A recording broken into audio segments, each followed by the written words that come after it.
nakakasama ng loob yung lahat ng pinaparatang sa ating Vice Presidente dahil po sa aming lugar sa Dagupan City. Doon po sa Office of the Vice President, kapag may nangangailangan po ng tulong, doon po namin tinuturo.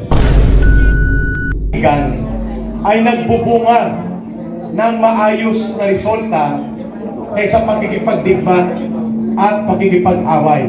Tama? So, hindi po tayo pumapayag na ibuli tayo. Pero ang pamamaraan ng pagresolba ay hindi digmaan. Matino na pakikipag-usap.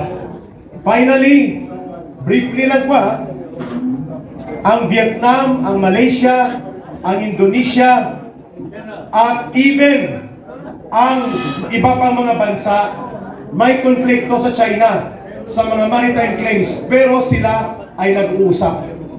Maunlad ang kanilang negosyo, ekonomiya, turismo, at ugnayan. Di ba? So, lastly, may isa pa ba na magbago kay General Daos? Isa na lang kasi ubos ng oras natin, magpe-penalty na tayo. Magsasalita?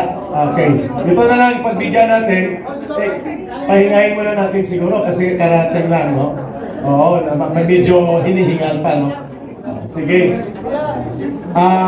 Next time around, kasi po, pag lumagpas tayo ng alauna, we have to pay another 5,000 penalty. So, we have to limit our time. Okay. Siguro, bigyan na natin kay General Daos.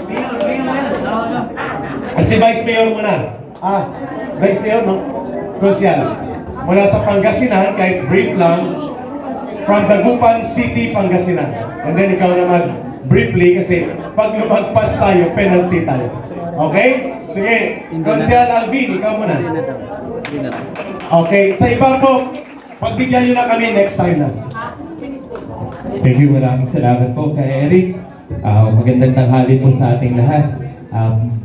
Unang-una nais ko pong humingi ng dispensa. Medyo late po at may pinuntan pa po ako. Pero una-una nais ko patiin na po na nandito, palakpakan po ninyo ang inyong sarili. Dahil napakalaking bagay po ang ginagawa nyo ngayon sa ating bansa. Kami po ay galing pa sa Pangasinan. Siyempre nandito po tayo sa National Capital Region.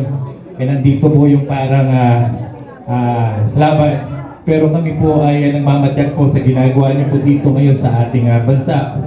At kami po ay attention, hiningal pa. Ay nagpapasalamat sa ginagawa niyo, pagmamalasakit, sa kabila ng paggigipit na ginagawa po sa inyo, nandiyan pa rin po kayo lumalaban. Ako po ay si Alvin Coque, dating konsihal sa siyudad ng Dagupan City. At maiksing kwento lang po sasabihin ko regarding our Vice President Sara Duterte. Kasi po, nakakasama ng loob yung lahat ng pinaparatang sa ating Vice Presidente dahil po sa aming lugar sa Dagupan City. Doon po sa Office of the Vice President, kapag may nangangailangan po ng tulong, doon po namin tinuturo. Kaya po nakakalungkot na ang sinasabi nila na pinaparatang nila kay Vice President. Dahil kapag may nangangailangan mga mamamayan sa amin po, pagdating po sa pag may sakit, pag meron pong namatayan, doon po namin tinuturo sa Office of the Vice President. At palakpakan po natin ating Vice Presidente. So kami po ay nagtataka dahil po sa mga pinaparatang sa kanya. Pag meron po nangangailangan mamayan po doon sa amin, tinuturo po namin sa Office of the Vice President. At hindi lang po maliit na halaga ang binibigay sa kanila. Pag kami namatayan po, ang binibigay po is mga 10,000 to 15,000. Pag may ordinaryong may sakit, 5,000. Sa amin po bilang mga konsehal, hindi po namin maibigay yung halagang yon. Pero sa Office of the Vice President, wala pong umuuwing luhaan. Lahat po yun nabibigyan.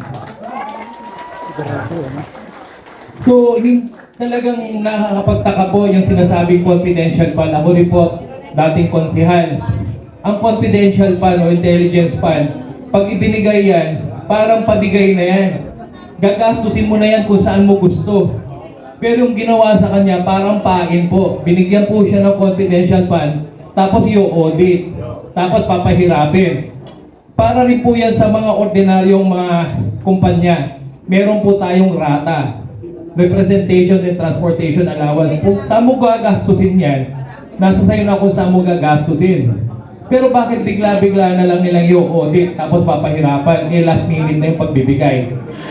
So alam po na mga elected officials yan kung paano mag-budget. At alam din po nila na kapag confidential fund, kaya mo nang gastusin yan kahit naman. Kumbaga parang maliit na bagay na lang po yan, pero pinapalaki na lang po nila. So, siguro napakalit na bagay yon sa amin na po. Isa pa, bakit pa ikokorap ng ating vice presidente yon? Anak siya ng presidente ng dating administrasyon. Ba't siya magkokorap? Kung kailangan niya ng pera, di sana ginawa na niya noon pa, di ba? So, common sense lang. Yung pinaparatang sa ating vice presidente, ginagawa lang para talagang pahirapin siya at gustong tanggalin siya sa posisyon. So, yun lamang po, pasensya na po, hinihingil tayo. Nasabi ko lang po ang aking saloobin bilang isang pribadong mamamayan na ngayon. Ba't hindi na lang hintayin ng administrasyon ngayon yung 2 taon 2028, bakit pa nila kailangan pahirapan ang ating vice presidente?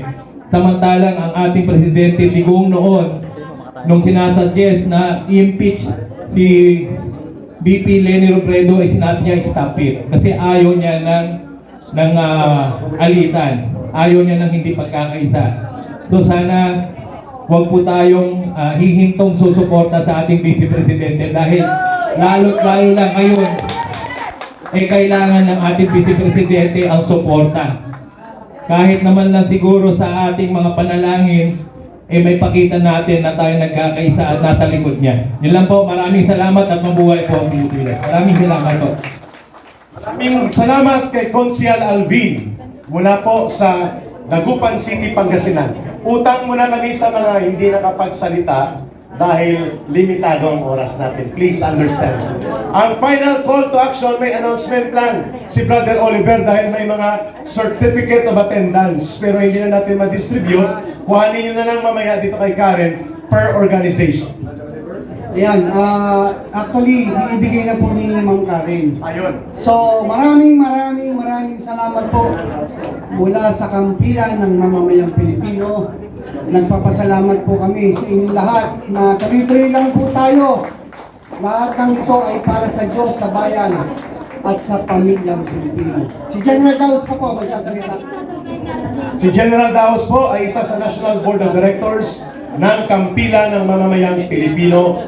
So please give your last 3 minutes of your time, then call to action na tayo and adjourn ang ating People's Zone. Sa dami po ng mga nagsalita, wala na po masasabi siguro po. Then, yung mga sasabihin ko sana ay nag-tackle na po kanina. Isa lang ang akin na sasabihin po na dahil sa SONA, this coming SONA, ang panawagan ko lang sa ating mga kapwa Pilipino, huwag kayong maniwala. Bakit? Bakit po?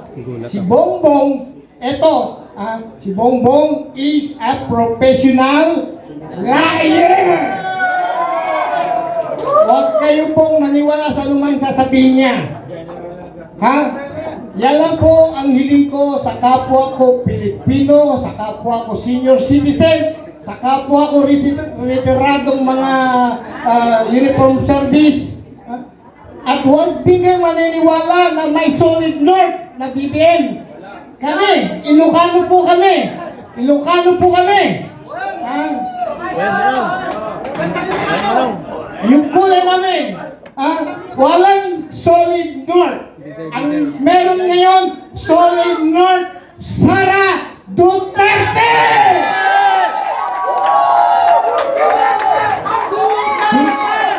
Duterte! Duterte! Duterte! Duterte!